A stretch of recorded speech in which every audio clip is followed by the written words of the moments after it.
I think, are we live? It says Just say we what are live on YouTube. it Yes. does. Okay. Hey, welcome Sweet. everybody to this week's edition of Weekly Roundup. How is everybody today? Carol, how are you? We were just chatting, not quite I'm doing ready well. for the holiday. Yay. Not quite ready. No, not quite ready, but we'll get there. It'll all work out.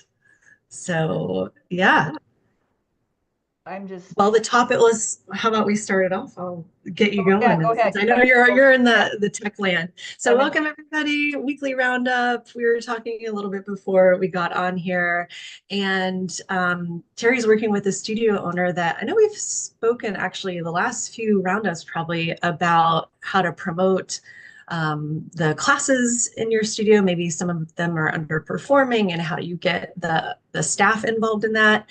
And one of the studio owners that Terry is working with has, I think, a really great idea, which is to have teachers, if they come and bring a friend to a class, they get paid for that. So I kind of think it feeds two birds with one seed, as we say, where you're getting new people in the door and you're also creating the culture of I'm taking people's classes and really, I don't know, just getting that the team involved in going to some potentially underperforming classes and inviting friends to it. So I thought that was a great idea.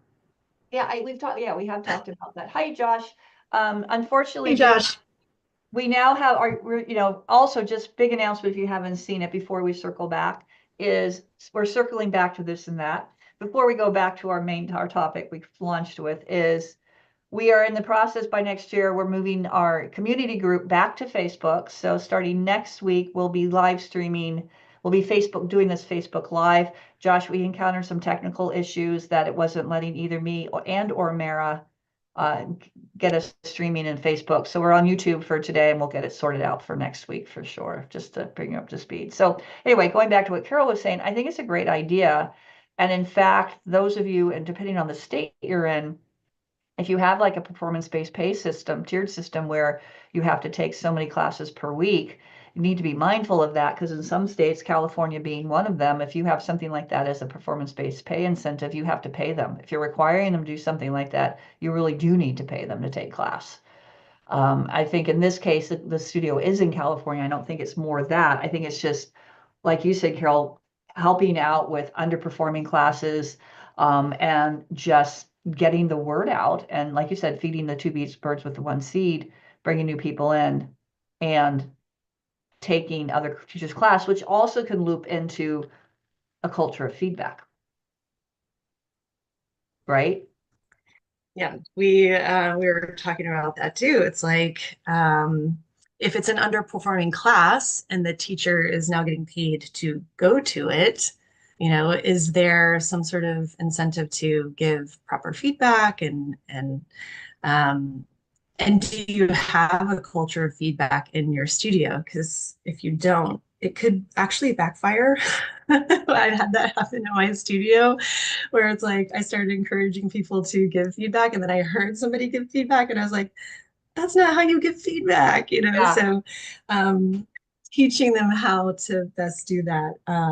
And I know we have some tools and tips on how to do that, but yeah, it can also be something that needs to be spelled out, Yeah. I'd say, for your Well, team. and also, I don't know, truthfully, there are some teachers' classes you'd have to pay me a hell of a lot to go take, just simply because I no shade on them at all. I just didn't like how they taught. Like going back all the way back to teacher training, there was one of the teachers at teacher training that everybody loved her class, raved about her class. For me, it was fingers on the chalkboard, right? Couldn't stand, I didn't like her voice, so many different things. So sometimes just not liking a teacher's class, it could, and we've talked about this before, for every three people that loved a teacher's class, there might be equally three people who are like, I can take it or leave it kind of thing. But it just is interesting about paying people to take class in your studio. It's not something that's normally done. And I think that's an interesting I don't know, thought experiment or just an interesting thing to try to see what does that change anything in the studio, right? Does it help get underperforming classes up to speed? Does it actually get more people in? Because the other thing about if they're bringing friends in, well, are they bringing friends in who would actually maybe join a membership? Are they bringing friends in that are even like can get to the studio at a regular, or are they coming from out of town? You know what I mean? So there's a lot of things in that would need to be thought through. And then are you tracking it to see what's happening? I knew I was just waiting for you, dude. I think the couple of thoughts that come up jumping in on what you guys are saying, and I think I'm getting this right. With the paying people to take class, I think sometimes as the owner, we get caught up in the way an industry talks about something, Yeah. and that creates a filter that we're looking through. So for any of us who've been in the game for a minute, like it used to be mandatory to, it was a couple of the mentorship things that I was under. It was like, if you didn't practice 3 days a week, they literally were just like, fuck off. You're not on the schedule. And you didn't get paid for that. So I'm not saying that was right, but I'm saying that's where it was. And then so there's still this commentary in the industry. The way we're even talking about it now ourselves is paying someone to take a class. So the reframe sometimes can be helpful. I would look at it like, I don't pay someone to take a yoga class. I pay someone to do work Yeah. for the business. So if I'm asking you to do something that's work related with a specific outcome in mind, Yeah. then There we go. I will pay for that, and I should pay for it. The exception is when we're talking about bringing the other person, like that's a referral reward, and I should pay out on that. And then that has certain parameters associated with it, like you were saying. But somebody like there's no chance of conversion river at all, then maybe that doesn't count in that system or something. I like And that then I want to go ahead. I was saying what you said, paying for work, because there, Sandra Moreland had posted in the YC, I think yesterday, about paying teachers to create videos. And then I asked some, clarifying questions as to, what exactly that was she looking for. And right now she's just looking for like content. And I said, then Yeah, yeah, absolutely pay them for absolutely. content. Right. And then I suggested just if you have like most studios or should have, if you don't, like a teacher meeting rate, right? That when teachers come to meeting, you don't pay them their full teaching rate. You just pay them an hourly rate, like 20, 25 bucks, whatever it is, depending on your market. And I just said, well, most software systems now have a clock in feature. They can, if they're creating content, they clock in, create the content, clock out, they submit the content, and, they've done work for the studio. And I like that, reframing it to, I want you to work for the studio and I will pay you for that. I pay people for doing work. Yeah. This is the work that's available. Make this piece of content. Yeah. I think the content one's actually a really good example of where it can get unnecessarily messy. Like there's entire conversations we had, especially in COVID times around this, that they're actually kind of silly conversations, but not silly because anyone's being silly, but silly because it demonstrates other larger issues across the board in the wellness industry. So, for example, the whole question of intellectual property. I did Oh, post. well, if I'm asking my teachers to do this and I film it in my studio, but then it's up, but then they're saying, but wait, it should be mine and you're making residuals off of that. That is a discussion that should happen, but there is no question that it's your intellectual property. The only reason it can be a question is because you have a contractor agreement, not an employee agreement, and you don't have an IP component in your contracts with people. So And that's what brought that to everyone's forefront. But the point of making content, if I pay you to do work, then what comes with that is right up front in the contract, and you can update contracts. It says we own all intellectual property, but beyond that, it says that I'm going to ask you to help in the creation of content for the promotion of your classes. Like you can write that into your contract as an agreement to be a teacher at your studio. I like that. There are very few studios that do it, but if I was starting a studio today, there's no chance that's not in there. And beggars can't be choosers. So if you don't have enough teachers, that's a different issue to deal with first. But as soon as you have less supply than demand, as soon as you have enough teachers to cover classes and people who are hungry to teach, then I would push that point to the point that, like, if you were to try to say, no, I don't want to do that, like, then you can't teach for my studio. Not because you're not awesome, not because anything, but because this is how we do business. Yeah. And one of the things is you help with content creation and you're paid for it because it's work. I'm not going to ask you to do anything for free, nothing like that. But these things all start to intertwine a little bit. But I guess my point would be the narrative on this is often filtered through a negative, or why it can't happen, or the one squeaky wheel who really complains about something, as opposed to a positive. It's a solution to something. It's more opportunity for people to make money and for the business to grow. So that's often the paradigm shift that has to come in front of it. Well, and that just made me think about, paying people to practice, not just, to promote a class or whatever, is like you said, back in the day, it was like there was the expectation you practiced at the studio where you taught. And, when I was, again, going back to Hong Kong, but it was a slightly different situation because we were on salary. Part of our contract was we were required to practice a minimum of 4 days a week. And Right. if we didn't, the manager was like, Terry, you didn't, what happened? You only practiced 3 times last week, kind of Yeah. thing. I'm not saying That would even today, Terry, and even in California, that would be a good reason to have your inner nucleus to be employees and salaried. and even. salaried. Like that's the cleanest way for you to then actually legally be able to say, I need you to practice physically inside this studio once a week. And I need you to, and you can make, at that point, you could even perhaps even say, and one of the, or however, it's like, you need to take one of the early AM classes, or you could say, and it will be a class based upon blah, blah, blah. So you can have those parameters there. Yeah. And so, like you said, it could be part of, we will pay you, but this is the expectation. In addition to teaching 2 classes, you need to take 2 classes, and we're going to pay you this rate to take these 2 classes. And when you're taking class, when we're paying you to take class, this is what our expectation of you is when you're taking that class. Yeah. Yeah. Like, this is the work that you're doing during that class. The work that you're doing.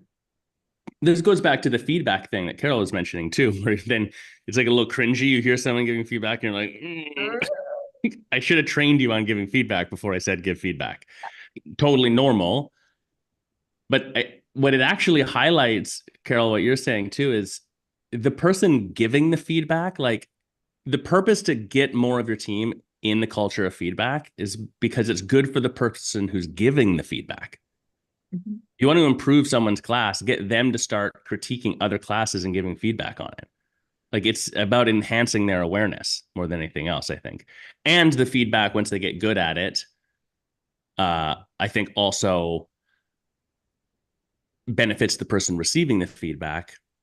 But if you get good at giving feedback, you're also aware about how to receive information. So when you receive feedback, you can realize, oh, Carol's really has a very deliberate way that she's giving me this feedback, and I can see that, and therefore I can receive it. And I get out of my own ego about, well, I don't agree that you think my class is too fast, or whatever it is. Yeah. What happens also when somebody doesn't receive feedback well, mm-hmm. or isn't taking the feedback and making changes? Like, we were talking about that before we started this, Terry, and it's like, I don't really know the answer, but it seems to be coming up with my clients. So yeah, it can be really challenging. It's like, is it a communication thing? Is it like it's not clear enough for that person to understand what kind of changes need to be made? Or is it just the person themselves? Like, are they not open to it? Open. I mean, and in that case, are they gone? Is it out? Are you out? I don't know. Or, yeah, I mean, maybe, right? Like, it could escalate to that place. I think one thing that's hard in the like paying to take class and the receiving of feedback are categorically similar in that they're like kind of a soft skill that you're asking for in a wellness business, mm-hmm. that it's hard to write it down as tangibly as you would like to.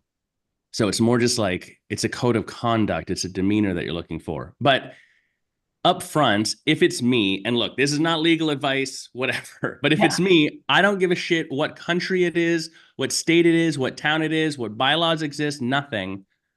I'm never going to do something illegal and put my business at risk, but I'm still going to have a conversation with a new hire, or if I'm reiterating the agreement with people around the larger ethos of what and why we're doing stuff. So, for example, the asking someone to take class, even if I don't have them on salary and I can't legally say you have to take class, that it's mandatory, I would still set the expectation up front around our belief system is you can't be an extra awesome teacher if you're not also personally taking care of yourself through a yoga practice. And you have to practice what you preach. So if you want to sit here and tell me, oh, well, I practice at home at 4 a.m., why the fuck would we promote that if we're telling our students to come 5 days a week? So no, you physically being in this studio, in this community, being seen practicing is more of like a philosophical belief around what we're even trying to do here. I can't force you to do that. On the other hand, it is something we track. And if we see that you're not practicing, I'm going to sit down and have a conversation with you because I'm concerned about the well-being of my employees. Yeah. Man, Terry, you're not practicing. You're not making it in. We haven't seen you in the studio. Like, how are you feeling? Are you okay? Personal life? Like, I'm just going to check in because your mental, emotional health is something that I care about. And I know that this product is something you're enthusiastic about. That's why you started. So I don't want you to start working here and trade that off. So I'm going to bring it up. That sounds a little passive aggressive. I know if it goes that route, that's why I'd rather it be aggressive and just in the contract. but I would still set the expectation and still have that conversation. Same thing with the feedback. If right up front, we're like, hey, at this studio, we want everyone to hone their craft and get better at their skills and be able to reach that special person in class and make better human connection and be able to offer help. And so included in that is we're going to ask you to participate in some continuing education. We're going to ask you to participate in whatever, a culture of feedback. Yeah. Well, I So think then also, the person who's like can't receive the feedback, because we've said that and set that precedent, now I have grounds to be like, yo, Carol, we're talking about a little bit of feedback. It's only to benefit everyone. We're all in this together. It's really seeming like you're not receptive to this feedback, or like what gives. And that's where maybe it filters the person out, because then they say, like, it's not even like you fire them. They're like, I don't want feedback. I don't believe in this. I don't want to take it. You're like, well, that's breaking our core value system or our code of conduct or whatever. They're like, cool, I'm going to leave. You're like, all right. Not that that's the goal, but just that's what a boundary looks like. But you have to set it up front. well, and I also think a lot of this goes to starting with the hiring process and the interview questions that you're asking the teachers. It's, to say, this is the ethos of our studio. This is what we expect. Tell me how important is your personal practice to you? What about your yoga practice? How do you plan to manage teaching and doing these and this is particularly, I think, can become relevant because we hear this is like, oh, this is just a side job for them, or this is just a side hustle, or they have a real job, which just is like, those of you who've heard me before, that just to me is like fingers on the blackboard. And why do we let them get away? Why do you even think that this is a real job? Well, and So getting there, Gabby Walters says it the best, right? The way you do anything is the way you do everything. I don't give a shit if you teach one class a week. Yeah, what? So we should just expect it to be kind of shitty? Yeah. Why are you even teaching for me then? Yeah. No shade on that person, right? Like, it's nothing about them as a human being, but it's like, why be crappy at something you're doing? Why do anything crappy? And I think that also will weed out from the beginning, any problematic people that aren't a good fit. Sure. Yeah. Or I think the one thing that's coming up, when you were mentioning, Carol, about the not receiving feedback, I was thinking about a couple of studios I've coached throughout the years where they tried to make the transition. They didn't set the precedent. They didn't have this up front, and they're trying to reset precedent in the studio. And it was a little tumultuous. They had a lot of pushback. There's this weird sort of chicken or the egg scenario that happens, right? Where you're like, well, I didn't set the precedent, so it's hard for me to whatever. And we start making excuses for our employees. Like, oh, Terry's only part-time. It's just a side hustle for her, whatever. So I start making excuses for why someone's not good at their job. And then the barrier to me fixing it, because it is fixable, is, well, because I didn't set the precedent up front, like it's hard now. It's not fair for me to ask them of that. Says who? Things you don't think the only guaranteed thing that will be absolutely true and stay the same is that everything changes always. That's for sure. Including your contract. Like this, I'm not saying change it all the time, but you would do it slow over time. You can do it empathetically. You can do it from a place of empowerment, not from fear. That's where it has to come from. But you can have a 30-person staff and have never had a code of conduct, have never had core values, have never had a culture of feedback. If you decide, and if that becomes obvious that that's the benefit, like a high impact thing for you to do to make your product better, then you should do that. And whether they like it or not isn't actually part of the equation. Two last things, Carrie, before we jump over there. Whether they like it or not doesn't matter. That doesn't mean that you can't approach it from an empowering way. I think most studio owners have an inflated narrative in their head about how bad and how much pushback they're going to get on changes like this that doesn't actually come. No, I'm not going to say not going to get any. You do. But in our head, we create this fear for something that hasn't even happened yet. And then there's the 3% rule.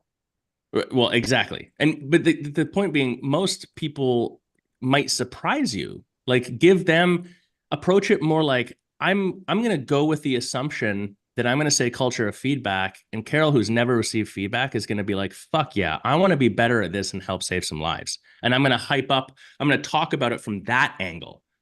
Not like, oh, Carol, I know that we didn't have this thing before, and I hope that it doesn't put you out. And I know this is only a side hustle, but would you mind if I gave you just a little tip on your class because whatever else? If you come at it weak like that, Carol, she's going to be all mysterious and just disappear. Like, gone. Let's speaking. Okay, so two things. One, you mentioned core values align with core values. Perfect segue. Just block your calendars now. So we're going to be doing part 2 of core values workshop next year on February 13th, just in time for Valentine's Day. So details are coming up for that. So keep an eye out for that. But if you're like, well, how do I do that? How do I incorporate my core values? Or I don't even really have core values. What do I do that? We've got you covered on that for sure. And then I was just saying, Carol, or anybody, which would be Carol and or Josh, what's some of the best feedback you've ever gotten in your career as a teacher? I'd have to think about that.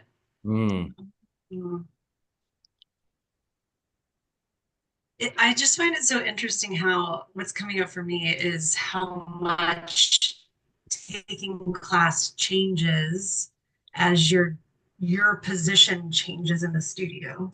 You know what I mean? Like as a student, you're hearing certain things in class a certain way, and then you become a teacher, and then you start hearing different things. And then as an owner, you're like having a different perspective. And so it's like your journey as a student and getting feedback is always sort of changing. And I think going back to something that you said, Josh, where it was like, you know, you do get better as you give feedback because you're hearing and thinking of things in a different way. But I'd have to think about like the best feedback that I've received. It's been a minute, to be honest. I've been teaching for 20 something years now. I don't know. And not that I'm not open to feedback. I don't know. We just don't have a lot of that going on in our studio currently. So I'd have to think on it.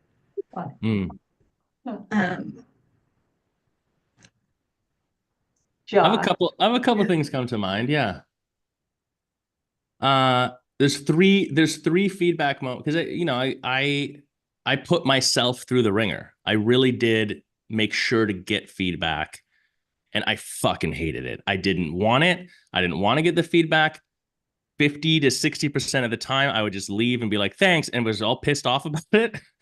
But I do think that it really helps my classes progress very quickly, even if the feedback itself wasn't good from an awareness standpoint. I think that was the biggest overarching benefit, is to start to become more aware of what you're doing as a teacher.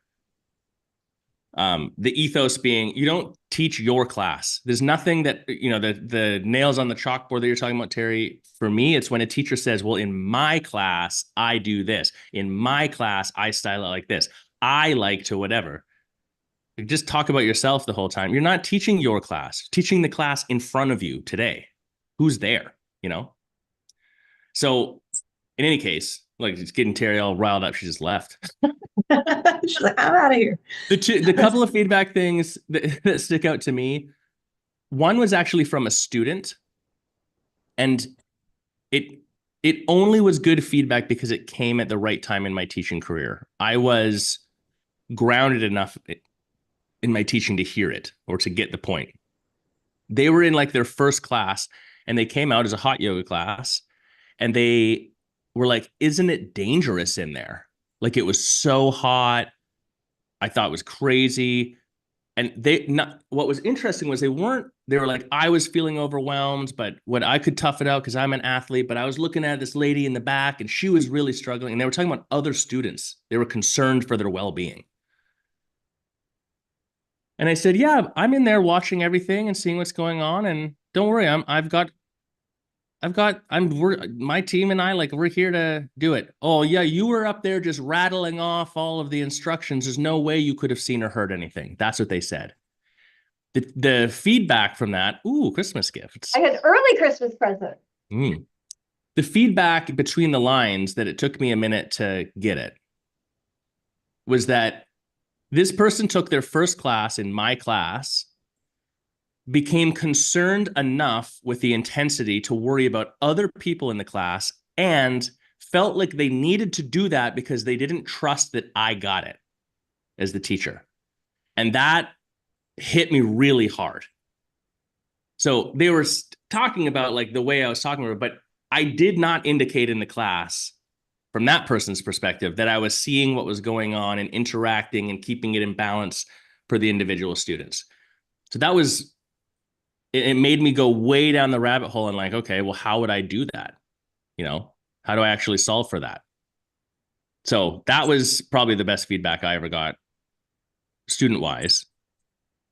And then teacher-wise, from a teacher who I did respect feedback from, because I have to say that that's a hard thing. If I don't respect feedback from you, then it's hard to take it. I still have to listen to it, but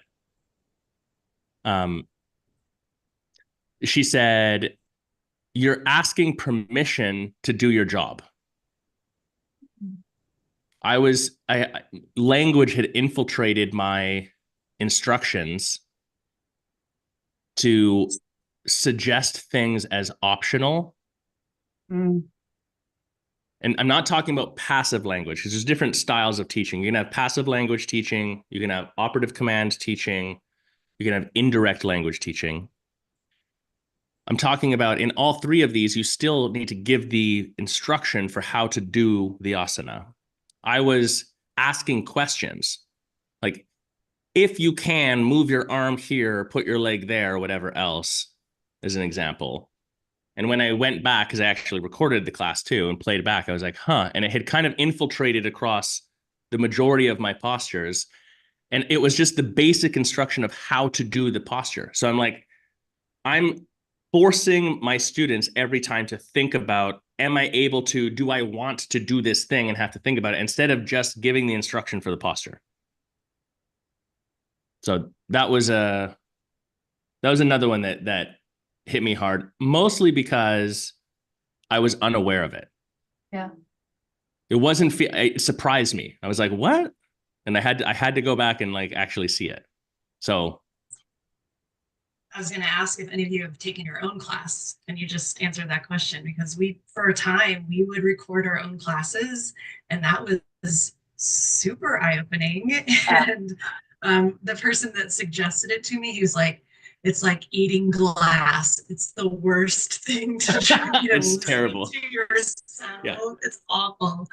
But I think those were the times when it was, yeah, super eye-opening and helpful to hear myself and the way it was said. Yeah. Yeah, So I hate I hate my own, It I hate the is, sound of my own that's voice. nails on the chalkboard is taking your own class. Yeah, take your own Oh class. my God, do I sound like Do I really sound like that? At least the first time, you get used to it. The one and only teacher I ever actually fired, like had to be like, you're done. They and I we were doing some mentorship and we're doing feedback on their class, and we recorded a couple of their classes, and then we took their class together. And then the drill was for them to give themselves feedback on their class. And every other time ever I had done this, it was the reaction that you were saying. They're like, oh, it was so bad. Hey, do I sound like this? I didn't like that. I see what you're saying here. This teacher was like, I thought that class was great. I love that class. I would take my class every day. And I was like, that's not why I fired them. There was other pretty major issues way outside of that. But I remember being like, I don't know what to do now. Yeah. Really? You didn't? Yeah. Whoa. Interesting. Yeah, I was also going to add to Carol's point earlier about your journey, right? The journey that you take from student, whatever. One thing I found, again, this is very definitely only pretty much in the Bikram world, is training for the competition, USA Yoga competition. Talk about shifting your practice, right? That totally shifts your practice.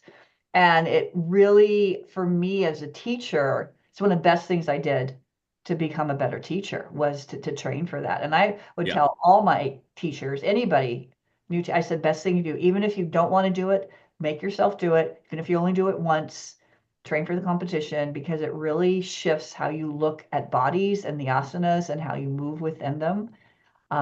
So that was one thing I just wanted, something like that can really have a profound effect. It did, at least it did for me. And I don't know.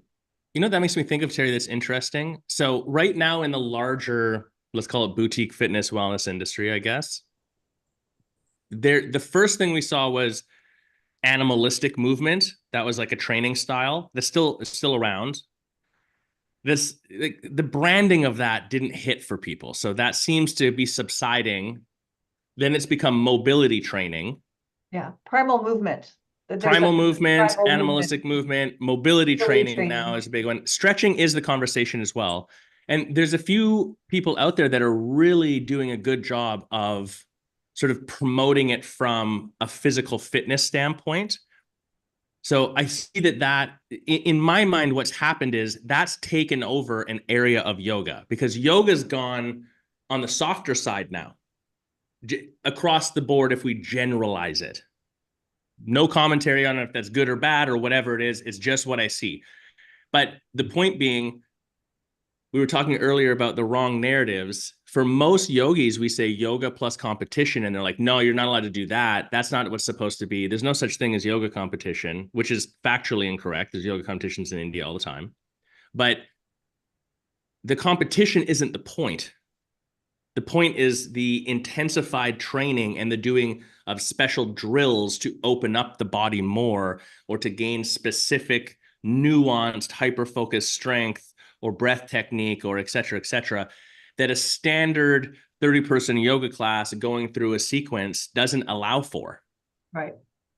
And if you go back and look at how did people practice, in Mysore, what does it look like in Kolkata?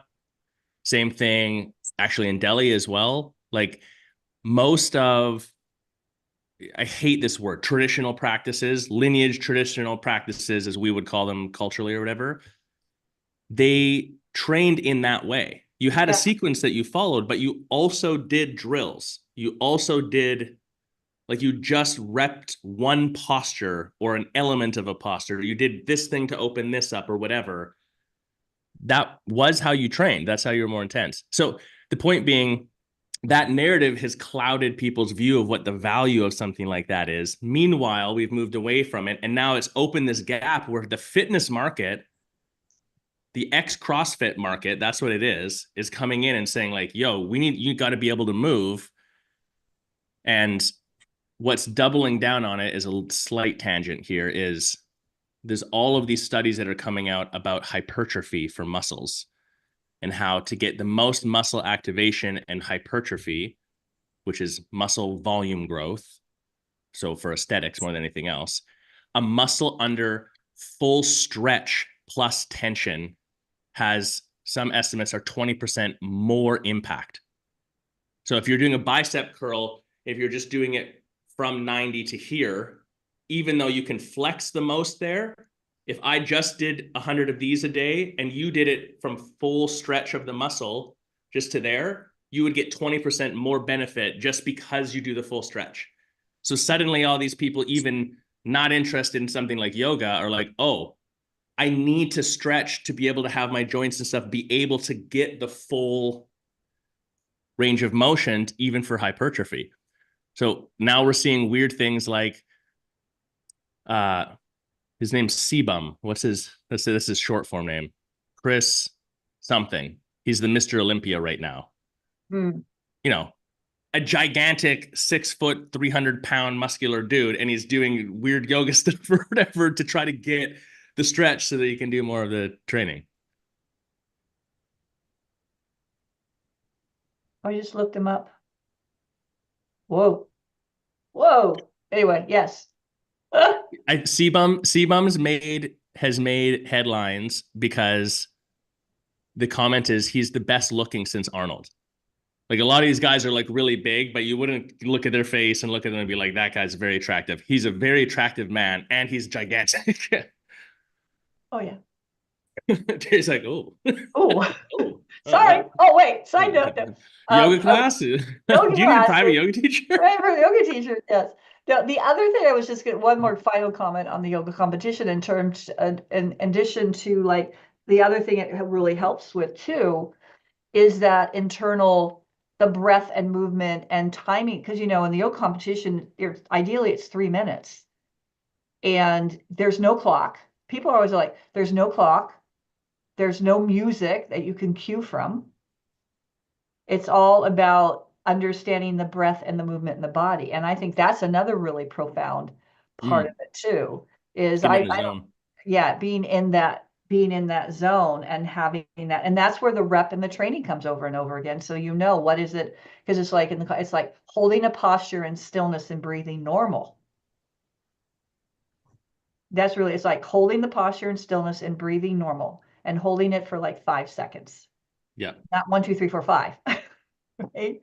But there's an element of control in that as well, which I think also translates to the asana itself, which then translates to the larger world, right? Holding in stillness and breathing normal. That could be like a mantra for life, right? Oh, neither here nor there. Well, in the Ashtanga of yoga, asana, comfortable seat. So you open the body so that it can be comfortable, so that you can hold still, breathe normal. And let go, meditate. And then that opens up pranayam first, the second step, which is then you can have breath awareness and therefore breath control, because breath moves prana in the body. And that goes to meditative state. It's funny. I think that what I'm thinking about right now in all this conversation, when we're talking about all this stuff, right? Paying to take a class, giving feedback, receiving feedback, contracts, all of this. What are we talking about? We're talking about product development. Yeah. And so this is still related in that conversation in my mind, because one of the things that's been lost or been underutilized now, at least from where I'm sitting, especially from a marketing standpoint, but even on like a studio by studio on the ground basis, is just these basic conversations, not complex. Don't talk about the spirituality. Like, sure, that can all be there too. But in the end, it's this simple principle. Tony Sanchez, I think, said it best. He took this from all sorts of yoga texts, but you work on the body, because if your body is ailed, your mind is always trapped in the body. Yeah. So asana is first, because my interpretation and my experience has been your body is the physical tuning fork for the mind. And the body can't lie, but the mind lies all the time. So you use the body to access the mind. And if your body is ailed, the mind will focus on the ailment that's happening. Ailed being chronic ailment, being sick, stiffness, sore back, whatever else. So it's like you've got to get rid of all that shit. Way back, if you read certain texts, yoga wasn't designed. There's a in my readings, there's a misinterpretation of the idea that the first 5 seated yoga postures were developed so that you could get rid of pain in the body, so you could sit and meditate. And that has then spiraled to this idea that yoga is something to help recover and repair stuff, which is true. Actually, yoga is brushing your teeth. You don't brush your teeth when you get a cavity to get rid of a cavity. You brush your teeth so that you don't get a cavity in the first place. Yoga is actually designed that you should be practicing all the time so that it maintains the body in its natural, easy flow state. That's the purpose of asana practice. It's just that anything that can maintain something, if given sufficient energy, effort, and time, can also return it to that state. So it does repair and recover, but the point being, the average person starts practicing, you're just trying to get back to zero. Reset. Reset. Right. Reset first. Then you're not done. There's no like destination. Then you keep going. You're not trying to gain anything anymore in terms of whatever. You're just trying to keep the body free from ailment and disease. I love you said they're not done, because one of my expression that everybody always, a lot of people say, especially like IHP, even something like that, or HIT, it's like, we're almost there. Right? It's like, we're almost there. It's like, and I would say, there is no there. Where is there? There is nowhere, because as soon as you get there, there is moved over there. So therefore, there is nowhere. Right? It's like, so there is no there, because it's true. It's like you're perpetually learning, perpetually growing, and all of that kind of stuff. And I thought one thing that you were talking about just a minute ago, and it's actually a really good segue into what Carol and I had talked about before you jumped on, when you're talking about product, right? And we've had a lot of conversations. Carol popped in our coaches chat yesterday about a client who's having difficulty filling a 1-day like holistic retreat, like a staycation retreat kind of thing. I've had clients that they have a workshop this weekend that only had like 1 person signed up. Other people are struggling to get their YTT, whatever. And those are all products. Those are all products as services that your studio has. And therefore, those products need to be defined. They need to define what is this product? What is the hook? Why would somebody want to do this? What are they going to get? What are they going to become? And it's just been percolating up. Probably because it's the end of the year and people are planning. And actually, I made a note, Josh, we should add this to our calendar workshop perhaps next year, a little bit of portion on this, is we need to define. It's just like, okay, what is this workshop about? Why would somebody want to take this workshop? Carol, you talked about it when you went and looked at it. You said some of the things you noticed. Yeah. So for this particular case, I think there's a beautiful post, great content. But when we looked at it critically, it was a bit like, it just looked like a new year, new me type of post, and didn't have a very obvious call to action. It didn't have, it's really interesting to start looking at it from a different angle. All of this, like the word that keeps coming to my mind with everything we've talked about today is awareness. Yeah. Awareness, like you become more and more aware, then you can change, then you get more aware past that, and with feedback, with everything we've talked about today. So anyway, going back to the post, it was like being very aware, like there wasn't a clear hook in looking at it, like what is the person going to get out of it? What's in it for me? That's always the question we want to answer, right? Whenever we're looking at a something we're selling. And so and Mara piped in. So she gave some great advice too. It's like, you could take this whole list of things that you're going to get out of this retreat, and like post one little thing a day about like, what are you going to get out of it? Today, we're going to talk about, this amazing meal you're going to have. And then the next day, like you could really parse out from that big, long explanation of this retreat, like the little thing, what are you going to get? And so, um, yeah, I don't know. This also goes back to feedback in a way, like when we were talking to the owner about, okay, this is what we see in the posts that you're making, and then becoming more aware of it. And sometimes what just popped in my mind is the times when I've received good feedback, but it's not in a way that I'm like I get offended about how it was delivered to me. Mm-hmm. Like, and I have to sometimes be like, okay, I know that wasn't delivered in the way that I prefer, but I can see how this is good information that I need to have. So, figuring that out. Anyway, I'm kind of rounding about things in a, I don't know, crazy way, but those are Well, the things that are popped up. yeah, like you said Mm. about parsing it out, because that goes to what we were talking about on last week's roundup About about content. And like you can take one piece of content and you can like just one thing like this workshop. And there's all kinds of content that you could like you said, parse out of this. All of a sudden you all have, rather than just one social media post or one email about why you should do this thing, it's like, here's this thing, the reason why. So now you went from one thing to 6 things that you could talk about over the course of time. And one of the things we did do in that we handed out, those of you who attended the marketing calendar workshop, is your communication timeline, right? Because thinking about, okay, you're going to have an event, and let's just say it's a one day or a weekend thing. It's a short and it's a lower price point.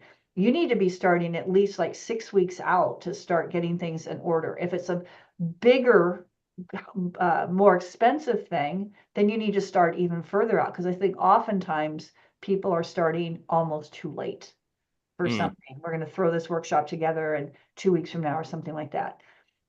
Having said that, that's not to say you can't have like someone just, one of our clients, Lydia, over in the Netherlands, on our call last week, decided to do a special solstice class Saturday afternoon, because the solstice is on Saturday this year. And she normally doesn't have a class in the afternoon on Saturday. And she's an OG Bikram studio. So she's going to do a candlelight Bikram class. And it sold out in less than an hour. Right.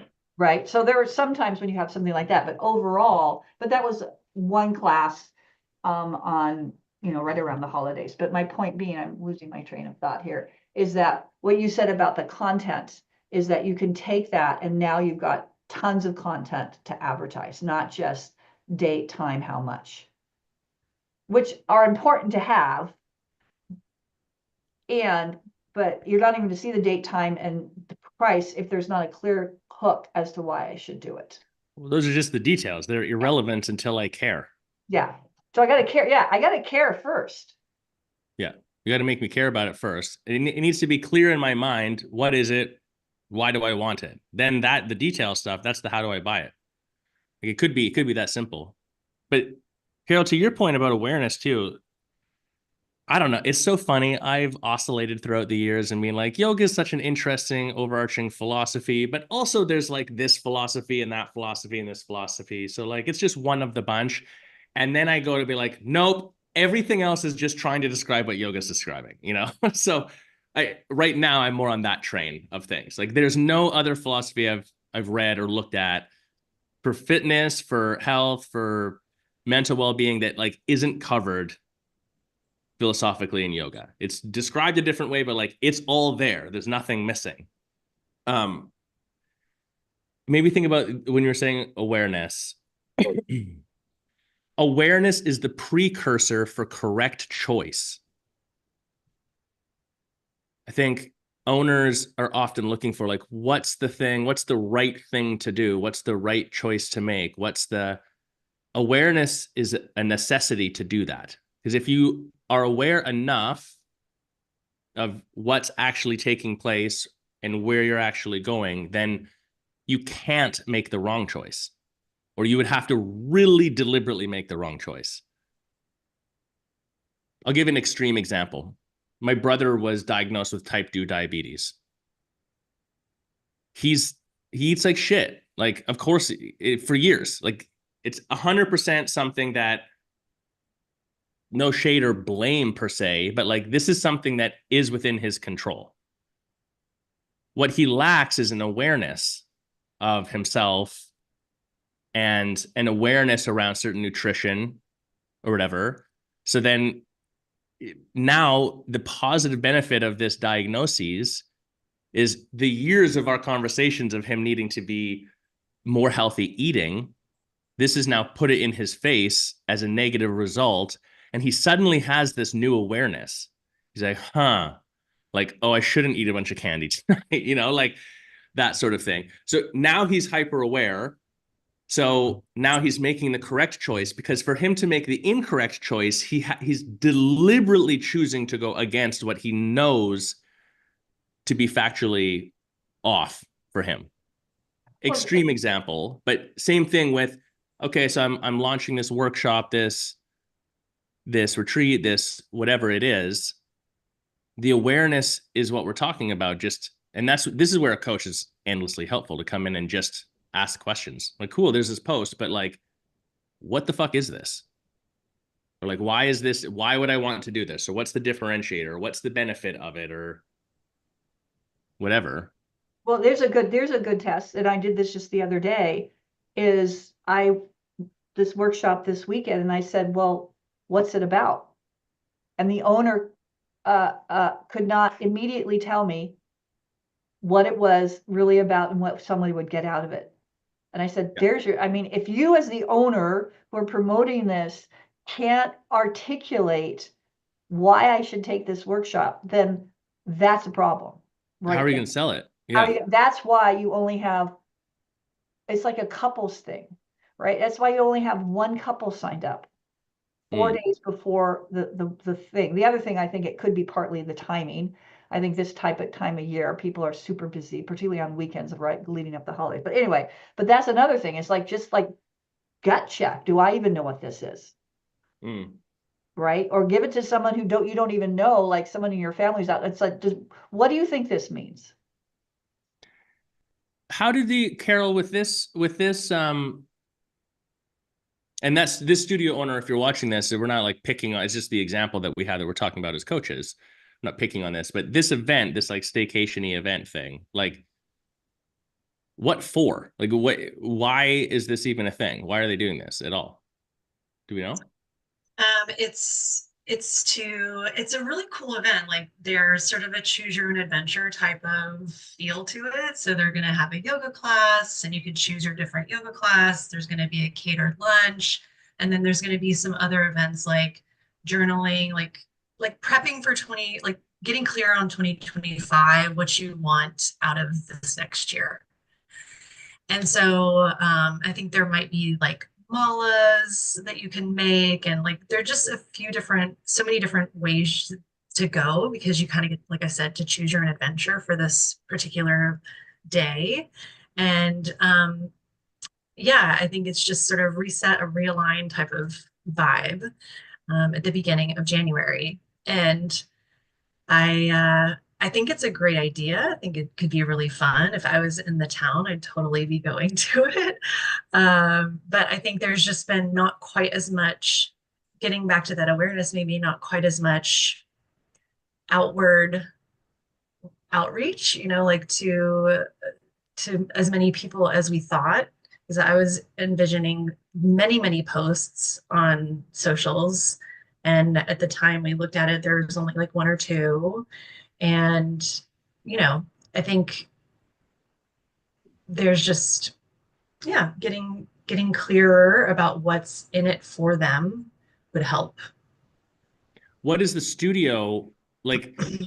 What does success look like for the studio? Like, why did the decision, it's a cool event and it can benefit someone, but like, what is the studio doing this for? To make more money, because they just want to do it themselves, because it's fun? It was just an idea. Like, how did it even come to be? That's a good question.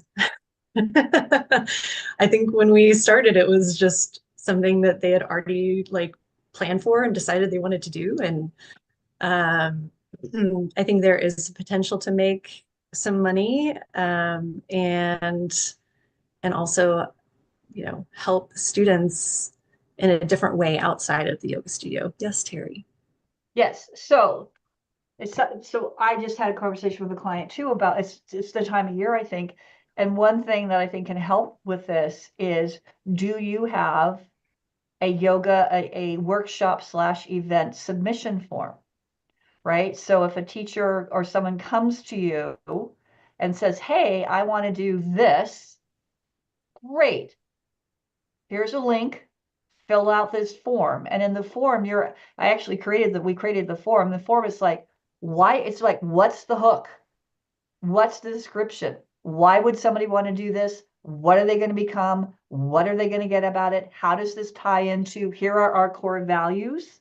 How does this workshop tie into which one of our core values is this tied into and why? And then just about the teacher, your basic, particularly if they're not someone from your studio, is like, what makes you an authority on this, right? Why are you able to deliver this? And then like, give us your bio, give us your headshot, like, and all that kind of stuff. And then also logistic details, right? How many people, how long is it going to be? All of what do you hope to charge for? Getting all of that details. And then now you as the owner can get this and review it. And my point is, if someone can't even take the time to fill it out, then that tells you something. It's Yeah. like, why even bother go through the exercise? If they can't give you that information, then there's no point of even doing it. Well, and by extension, a similar thought is on the student side. There's a supply and demand question. Right. Studios all the time will run workshops or do events or stuff. And it's not always that you're going to get requests, but sometimes we're inventing something because we think it's a good idea. The question to ask yourself might be, again, why? Like, what for? What are we solving? Not just what could this event solve for someone, but do I have anyone who wants to do this? Like, what am I solving for in doing this? If you're doing a workshop and you're like, we've got a bunch of people in our flow class that are starting to do more inversions and asking questions about it, and we need to do a workshop on arm balancing or balancing on your hands or just handstands or whatever, like, there's a demand there's a student base that would be interesting in. It would add more to the totality of the studio. If you're extreme example that's ridiculous, you're a restorative hatha studio and you don't do any arm balancing ever, why the hell would you run an arm balancing workshop? Like, it doesn't make sense. There's theoretically no demand for it. Would the workshop be good? Could it benefit someone? Would they be able to get better at handstands? Sure. But it's misaligned. So there's like, is there actually demand for the thing you're offering? At least most likely. And then the what for part, I think sometimes, because that's where my mind is going to, Terry, is like things with the form. But it's even just before the form, you as the owner, you should be able to reconcile that question for yourself. I'm going to do this event because I want this thing, or because it does 1, 2, 3, as opposed to, I don't know, seem like a good idea. Not that that's even wrong. I think you can absolutely run stuff. You're like, I fucking felt like it, dude. There's no other reason than that. But if you reconcile that, then you also accept it in a different way. You're like, this will be fun. I want to do it for myself.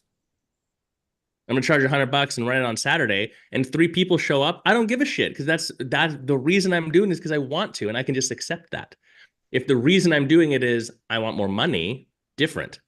The reason I'm doing it is because we're solving for this thing in the studio, different.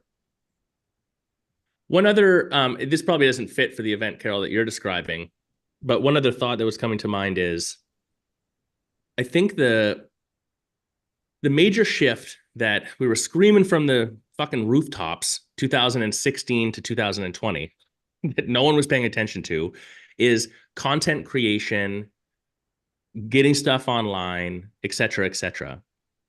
And now it's people are more aware of it, but most of the yoga world, at least, but I would say probably boutique fitness in general, still sleeping on this. So with events, that's the secondary thing when we go back to like asking a teacher to make content.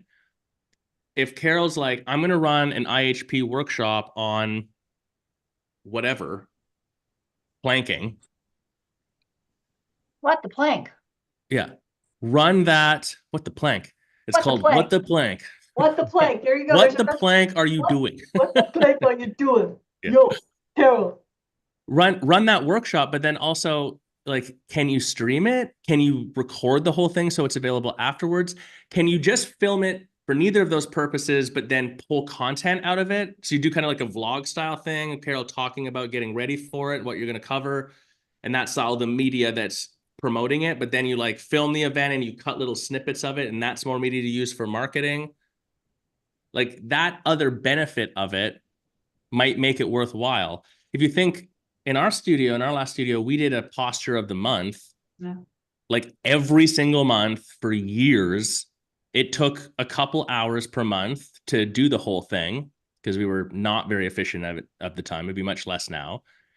But like we could have also run a mini workshop once a month on that same posture and filmed it, like if it was today, and then created a posture of the month video as a result of that.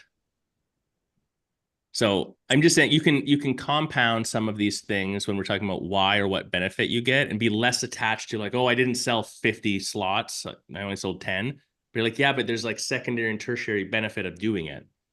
You sort of double down on it.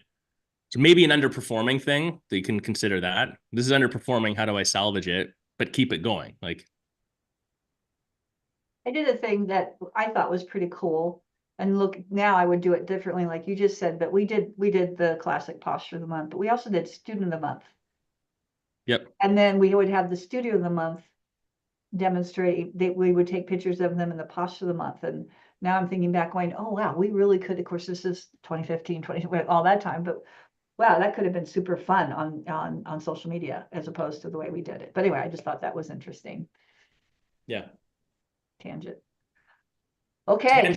We did posture of the month. We did student of the month. I don't know. Those things, I would still do them to this day. I don't know why you wouldn't do them. It'd be pretty easy. It's like easy content to make. Get to know the teacher. You get to know the teacher, whatever. There's teacher of the month. Like that Get sounds to nerdy, know but I'm the telling staff. you, no one's fucking doing it anymore. I can't think of a single studio I know that's doing student of the month, posture of the month, teacher of the month. Just those three things. You know, if you added in a fourth, you did like a, nomad yoga podcast, video podcast, where you sit down and just shoot the shit about yoga for 30 minutes. 30 minutes, that's it. Just those four things, there's one per week. That's not all the content you ever need to create, but that is so much content that would absolutely have your brand established in your market. And you're not in, like, there's no major writing, there's no scripting, that like, it's all just get your setup for filming right, get a little bit of editing, so little, cut out dead space, like that's it. Well, like there's your marketing plan for your evergreen marketing plan. Like we do this every week. It's unscripted, as sometimes you guys know. We come in with a couple of ideas and we live stream it, and that's it. And it's one of the most popular shows we do. And then it's out there, and then afterwards we put our head in our hands and go, oh my God. Do we just talk about it? Oh, yeah. Holy shit. Carol was on one today. Coach Carol, our stealth coach. Have we said never? Carol interjects with high potency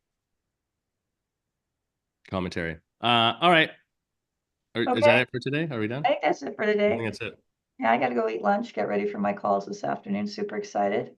I got 3 teed up, finding out what's going on in the yoga world. So always good. So yeah, so we'll be, regular. Yeah, we're on next week still. We're on next week. Yeah. Go give your team some feedback, develop your product, film some content, save the world. Pretty simple stuff. Nothing big. And have fun doing it. Enjoy doing it. All right. All right, team. We'll see you guys. Bye.